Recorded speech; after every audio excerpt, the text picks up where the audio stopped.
So Raihan ভাই আছে আমাদের সাথে। রায়হান ভাই, শোল্ডারের সবচেয়ে বেস্ট মুভমেন্ট আপনার কাছে কোনটা মনে হয়?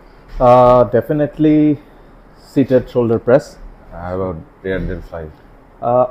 ফ্লাইটা শোল্ডার তো আসলে বেসিকলি যেটা হচ্ছে অনেকগুলা ভাগ, এতগুলা হেড, সবগুলোকেই প্রায়োরিটি দেওয়া হয়, বাট মেজরিটি সবাই তো অ্যাস্থেটিকটা একটু বেশি Absolutely. চায়, যে ওয়াইড শোল্ডার, সেই বোল্ডার লুকিং যে ডেলস, তো ওইটার 3D জন্য 3D 3D deals, delts, right. তো এটার জন্য আমার ফেভারিট যেটা হচ্ছে যে আমি লাইট ওয়েটে কেবেলে সিঙ্গেল হ্যান্ড সাইড রেস করি, আর ডাম্বেলে আমি অলওয়েজ হেভি ওয়েট নেই।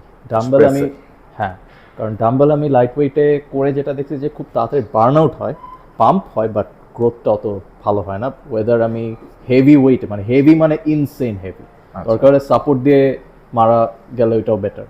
লাইক 12 দিয়ে 8 রেপস, সেকেন্ড সেটে 15 কেজি দিয়ে 6 রেপস, আমি হায়েস্ট 20 কেজি দিয়ে 3 to 4 রেপস। ওকে এইটাতে আমি দেখছি যে আমার শোল্ডারের ডেভেলপমেন্টটা খুবই র্যাপিডলি হয়েছে।